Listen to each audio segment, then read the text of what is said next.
Praise the lord. ప్రభువైన యేసుక్రీస్తు నామములో మీ అందరికీ నా యొక్క వందనాలు. అందరూ బాగున్నారా? ప్రతిదినం దేవుని యొక్క వాగ్దానం ద్వారా ఎంతగానో బలపడుతున్నారు కదా. దేవుడిచ్చే ప్రేమను పొందుకుంటూ, దేవుడిచ్చే మేళ్ళని, దేవుడిచ్చే సహాయాన్ని అన్నింటి ద్వారా మీ జీవితం ఎంతో ఆనందంగా, సంతోషంగా కొనసాగుతుందని విశ్వసిస్తున్నాను. ఒకవేళ మీరు బాధల్లో ఉన్నా కానీ ఆనందించండి.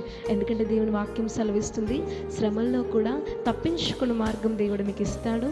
ఆ ఉపాయము, ఆ సహాయము దేవుని యొద్ద నుండి మీకు దొరుకుతుంది. కాబట్టి ఎల్లప్పుడూ సంతోషించి ఆనందించండి. మరి ఉదయకాల సమయంలో దేవుని యొక్క వాక్యాన్ని చదువు. కీర్తనల గ్రంథము 135వ అధ్యాయము 14వ వచనము.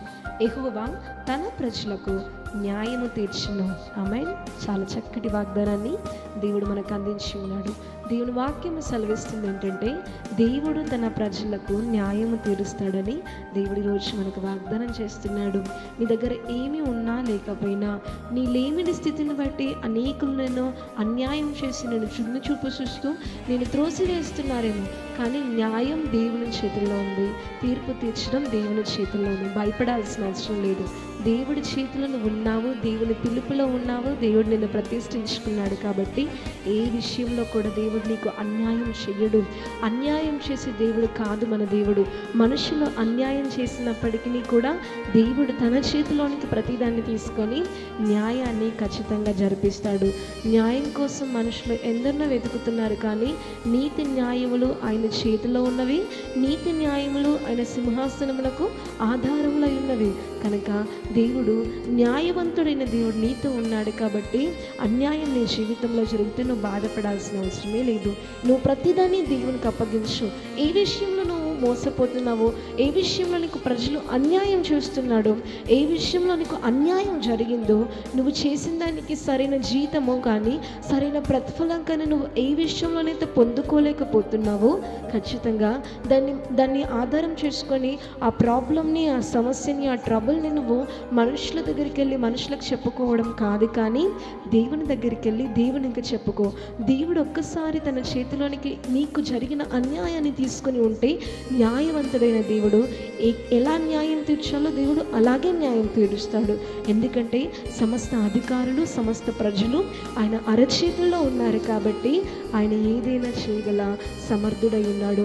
మనుషుల చుట్టూ తిరగకు న్యాయం కోసము. మనుషుల్ని వెంబడించిన కాలం అంతా నువ్వు సంపాదించుకున్న డబ్బును నువ్వు పోగొట్టుకుంటావు, నీ ఎనర్జీని నువ్వు పోగొట్టుకుంటావు, నీ టైంను కూడా నువ్వు పోగొట్టుకుంటావు.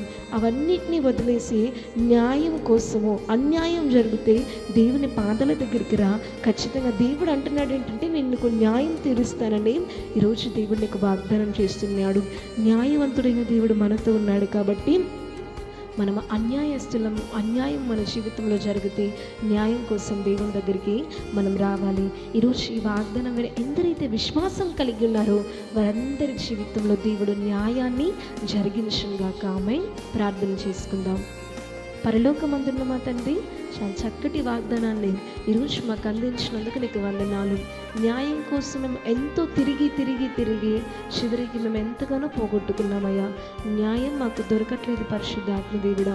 కానీ ఈరోజు మమ్మల్ని ధైర్యపరిచి మాతో మాట్లాడి మా జీవితంలో మీరు న్యాయము ఇస్తారని తండ్రి వాగ్దానం చేసినందుకు నీకు వందనాలు. నీతి న్యాయములు నీ సింహాసనానికి ఆధారములై ఉన్నవి కనుక ప్రతి కీడును, ప్రతి చెడును మా మధ్య నుండి మీరు తీసివేయగల దేవుడవు కనుక తండ్రి మా జీవితంలో మీరు న్యాయాన్ని జరిగించండి. ఎంతమంది అయితే ఎవ్వరికి చెప్పుకోలేక, వారి చేతుల్లో అధికారం లేక, డబ్బు లేక, ఇంకేదీ లేక బాధపడుతున్నారో ప్రభువా, వాళ్ళని కూడా మీరు జ్ఞాపకం చేసుకోండి. వాళ్ళ జీవితంలో మీరు న్యాయం తీర్చండి ప్రభువా.